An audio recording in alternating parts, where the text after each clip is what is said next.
This story isn't just terrifying. It's a nightmare that never ends. Sarah Mitchell was the kind of woman people overlooked. She worked quietly at the Blackwell Public Library, shelved books, and lived alone in a creaky house on the edge of Maple Street. Her life was a dull, solitary routine, TV flickering against the walls, nothing more. But then there was Ethan Carter. Ethan, the kind of man who made coffee shops feel warmer when he walked in.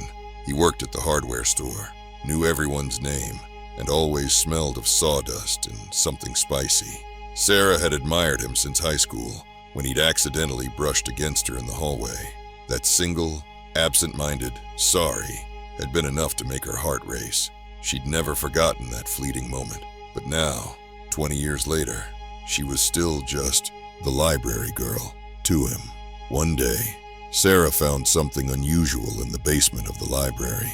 While organizing dusty old books, she came across a box tucked behind a stack of moldy encyclopedias, covered in dust and smelling faintly of old pennies. The box was a relic from another time. Inside, she found a leather-bound book, its pages crackling with age. The handwriting was cramped and frantic. Spells, rituals, strange words that sent a chill down her spine. One page, dog-eared and worn, was titled, "To Bind a Heart." Beneath it were simple instructions, a lock of hair, a drop of blood, and a photograph. But there was a warning at the bottom, written in hurried letters. "The price will be paid in blood." Sarah laughed.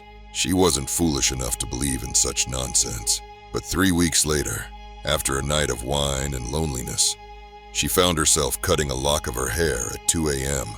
with trembling hands. "Just to see," she muttered to the empty room, following the ritual from the book.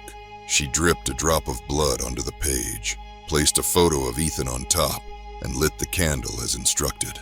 The flame flickered, and for a moment, the air thickened, as though the house itself held its breath. Then, nothing. She waited. Nothing changed, until the next morning. Ethan walked into the library, but this time, something was different. He looked at her, truly looked at her. He asked her about her weekend, leaned in close enough for her to see the gold flecks in his eyes. It was like a dream. It worked. For 5 glorious days, Sarah felt as though she were floating. Ethan brought her coffee, texted her memes, and lingered by the checkout desk, making her heart race each time their eyes met. It was everything she had secretly wished for. But then, things began to change. The whispers started, faint at first, just the rustle of fabric when no one was around. Then, clearer and more insistent, "You called me." Her bedroom door creaked open by itself.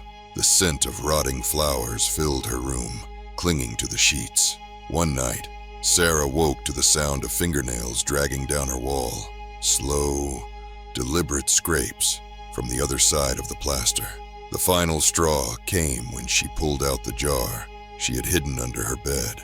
The lock of hair was gone, the photo of Ethan torn in half, and inside the jar, there was a note written in jagged, angry letters. Time to pay. At midnight, a knock came at her door. Sarah knew, even before peering through the peephole, that no one would be there. But when she opened the door, Ethan was standing on her porch. Except it wasn't Ethan. His smile was too wide, his eyes black pits, and when he spoke, his voice was not his own. "You should have read the fine print, Sarah." She slammed the door, but when she turned around, he was already inside. They never found Sarah. Ethan doesn't remember the 5 days they spent together, but sometimes, when he's alone, his reflection grins at him a second too long, and in his dreams, the woman's voice keeps whispering the same haunting words. "She wasn't the first, won't be the last."